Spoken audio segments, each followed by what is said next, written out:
Hello students, so today we will see the stability of the cyclist or a car on a curved path. ठीक है, when you take a turn, जब आप cycle चला रहे होते हो, when you take a turn, how much friction do you need or what is the maximum velocity you can go with so that you won't topple or you know आप किस तरफ गिरने की टेंडेंसी रहती है, we will see. Okay. So for example पहले cyclist का करते हैं. जैसे ये कर्व पाथ है, इस पे ये साइकिलिस्ट है, ये वाला ऐसे बहुत अच्छा नहीं बन पाया है but I am so sorry.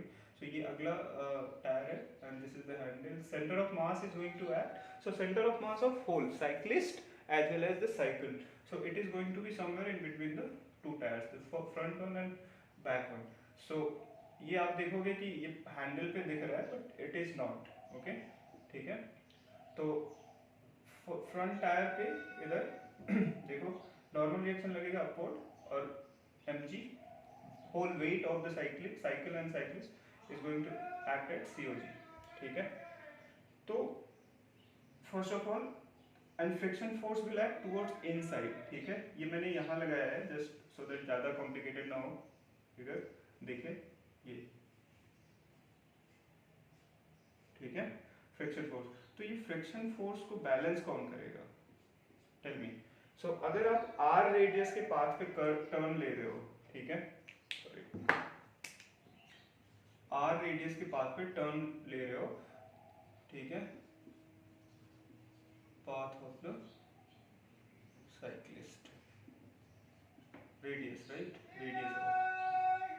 Radius of the path of the cyclist. Okay, now this friction force is given by what? मैंने पिछले लेक्चर्स में मेरे देखोगे 1 2 3 तीनों फॉलो करने की बात करना है, ठीक है.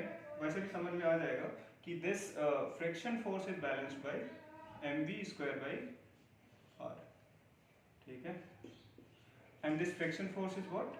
Mu into n and that is mv square by r. Alright, now n is what? mg, mu mg is equal to mv square by r. Okay, now this is the balancing case. But जिससे कि आप, ये तो limiting case हुआ ना, इससे थोड़ा सा भी इधर उधर हुआ तो यू में फॉल. ठीक है, तो कंडीशन क्या होनी चाहिए? ये this friction force should be greater than this, right. ठीक है, तो minimum m is going to be cancelled out. Mu should be greater than v square upon rg, right. तो म्यू मिनिमम कितना आ गया? इक्वलिटी का भी साइन लगा लेते हैं बिकॉज दोनों केस एक साथ देख लेंगे. म्यू मिनिमम इससे हमेशा ज़्यादा होना चाहिए. म्यू मिनिमम कितना आ जाएगा? v square by R G. ठीक है, v square by R G. Maximum velocity अगर निकालना हो तो just v square should be less than mu R G. तो v मैक्सिमम कितना आ जाएगा? Is equal to root mu into R into G. Isn't it? Okay. Now tell me one thing. आप rotational balance में भी होना चाहिए आपको, ट्रांसलेशनल बैलेंस में भी, ट्रांसलेशनल इक्विलिब्रियम में भी होना चाहिए और रोटेशनल इक्विलिब्रियम में भी आपको होना पड़ेगा so that you won't fall. तो हमने ट्रांसलेशनल बैलेंस अभी देखा. रोटेशनल बैलेंस में क्या होगा? टॉर्क ले लो COG के अबाउट, तो क्या हो जाएगा? फ्रिक्शन फोर्स इनटू, ये फ्रिक्शन ऐसा लग रहा है सेंटर ऑफ ग्रेविटी के बीच की डिस्टेंस कितना है? ये y है, राइट. तो Fr into Y, this should be balanced by what? n into x. ठीक है, यहां से x अपॉन वाई कितना आ गया? x upon Y, right. Fr upon n. ठीक है, अब ये डायरेक्शन, ये थीटा अगर निकालना हो कि सेंटर ऑफ ग्रेविटी का से आप कितना बेंड हो रहे हो, ठीक है, पूरी साइकिल आपकी कितनी बेंड हो रही है, तो वो Fr कितना हो जाएगा? सॉरी, थीटा कितना हो जाएगा? यहाँ कर लेते हैं tan theta is equal to, ये ट्रायंगल दिख रहा है आपको, ये वाला, ठीक है. तो x upon Y perpendicular upon base, और x अपॉन वाई कितना है? Tell me. x upon Y Fr upon n, और Fr कितना है? mv square upon r. ठीक है, ये वाला पार्ट इरेज ही कर देता है. ठीक है, तो यहाँ पे tan थीटा कितना आया? F R M B square upon R upon N. N कितना है एम जी के बराबर, तो यहाँ M G M is cancelled out, V square upon R G. So angle of bend और डायरेक्शन कितना बेंड हो रहा होगा that you can find out. आपने क्या और किया, वी मैक्स आपने निकालना था under root of mu R ji.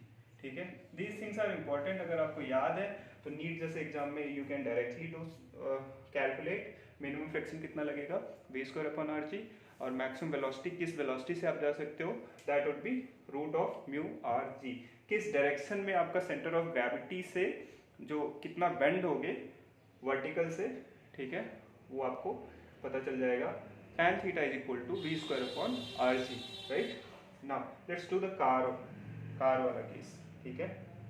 Okay, so I am going to erase this part. Now your this is similar, एकदम से सेम है। मैंने सोचा कि कार वाला करा दूं, फिर इसको छोड़ देते हैं साइकिल वाला। बट इट्स गुड कि आप पहले छोटा केस देखो, ठीक है, देन आप बड़े केस पे मूव करो,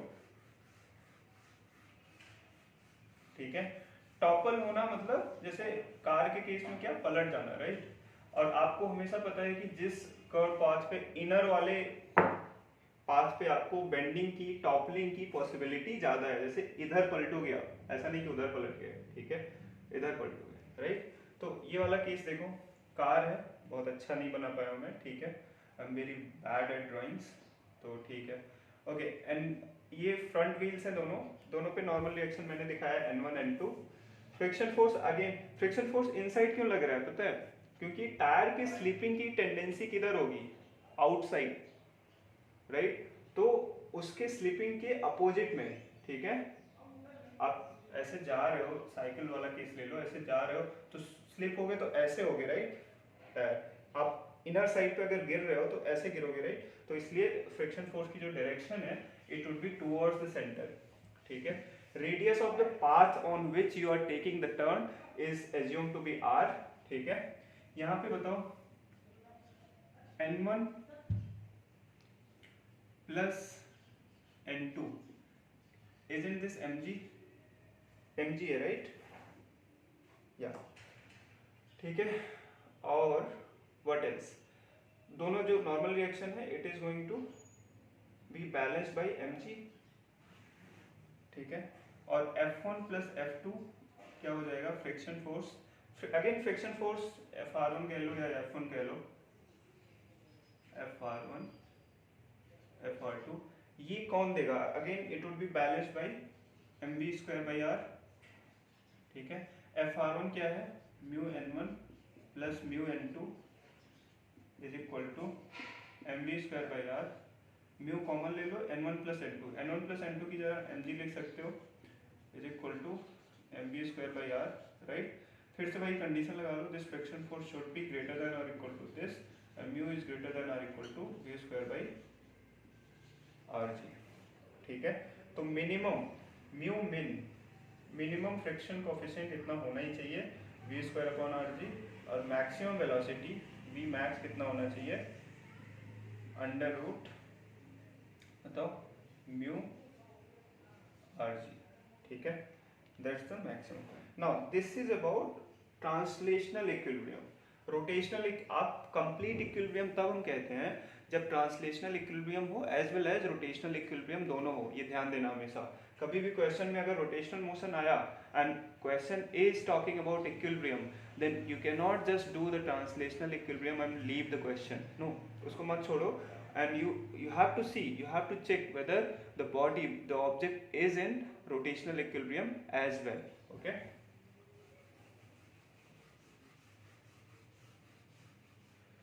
वो थोड़ा सा याद रखना, N1 plus N2 is mg and Fr1 की वैल्यू। नाउ रोटेशनल इक्विलिब्रियम के लिए क्या करोगे, मैंने क्या किया है, सेंटर ऑफ मास इसका यहाँ कहीं दोनों टायर के ऐसे बीच में लग रहा है वर्टिकली mg, तो सेंटर से इधर b डिस्टेंस मान लिया हूँ एक टायर का, आउटर टायर का, और सेम डिस्टेंस होगा इनर टायर का, राइट, b। तो COG के अबाउट जब आप लोगे तो क्या आ जाएगा, N2 का मोमेंट अबाउट COG क्लॉकवाइज आ रहा है, ठीक है, COG यहाँ है, ओके, क्लॉकवाइज आ रहा है और कितनी डिस्टेंस है b is equal to clockwise movement is equal to anti clockwise movement. मैं ऐसे ही करता हूँ, ऐसा नहीं कि ठीक है नेट निकालो बराबर जीरो करो, नहीं, क्यों कॉम्प्लिकेट करना भाई, just clockwise equal to anti clockwise zero, ठीक है। सो क्लॉकवाइज में केवल एक आ रहा है n2 का, और एंटी क्लॉकवाइज में n1 आएगा, fr1 आएगा, देखो ये एंटी क्लॉकवाइज n1 इधर, एंटी क्लॉकवाइज fr2 भी एंटी क्लॉकवाइज, तो fr1 into h, h is the height of the center of gravity with the ground कह लो या फिर हाँ ground, ठीक है। एक्चुअली पहिए के सेंटर से नहीं, यहाँ पे लगेगा fr1, यहाँ पे दूसरा वाला सही था, ठीक है, fr1 तो into h, fr2 into h plus n1 into what, b, right, n1 से perpendicular distance to the COG is b, right। अब यहाँ से निकाल लो n2 minus n1 is equal to fr1 plus fr2 into h upon b। मैंने b को उधर कर दिया, एक fr1 plus fr2 क्या था, mu n1 plus mu n2, mu को कॉमन ले लो, n1 plus n2 कितना आ जाएगा, actually mu n1 plus mu n2 नहीं करते हैं, just ignore the background noise. fr1 plus fr2 को की वैल्यू जो होगी वो कौन प्रोवाइड कर रहा है, mv square upon r, right, h upon b, ठीक है, yes I am right, fine. n2 minus n1, now n1 plus n2, एक इक्वेशन आपके पास और है, n1 plus n2 is equal to mg। You have to know the height of the center of gravity from the ground, you have to know b, center से दोनों wheel की distance, you have to know the velocity, you have to know mass, ठीक है। Now किस velocity से जा रहे हो, अगर normal reaction निकालना है तो normal reaction in terms of ये सारी quantity जो given है m, v, h, r, b, ठीक है, r is the radius of the path by the way, radius of the turn, ठीक है, हर जगह रोड ऐसे सर्कुलर नहीं होगा, राइट, आप ऐसे आ रहे हो ऐसे लेते हो टर्न, तो यहाँ पे r क्या होगा, यहाँ से परपेंडिकुलर ऐसे खींचो इधर, दिस इज r, इस कर्व पाथ का centre you have to find out and then that would be the radius, centre से वहां से परपेंडिकुलर खींच दो ऐसे, ठीक है। Usually it would be given in the question, so don't worry. n1 और n2 यहाँ से निकालोगे, I am not going to show you, it's a basic linear equation, मैं यहाँ पे वैल्यूज लिख देता हूँ, I have the values already, okay, m by 2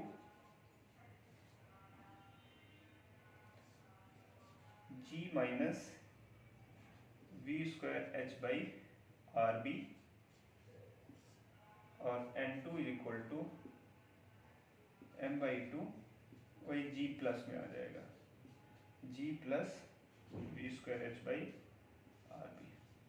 now यहाँ पे कंक्लूजन इज वेरी इंपॉर्टेंट, आपको कंडीशन निकालना है when the car will topple, ठीक है, ये आ गया, दिस इज गुड इनफ। आपने कंडीशन क्या क्या निकाला, मिनिमम फ्रिक्शन कोफिशिएंट कितना होना चाहिए, मैक्सिमम वेलोसिटी कितना होना चाहिए, नॉर्मल रिएक्शंस कितना होना चाहिए, you did all that. Now let's just conclude quickly, ठीक है।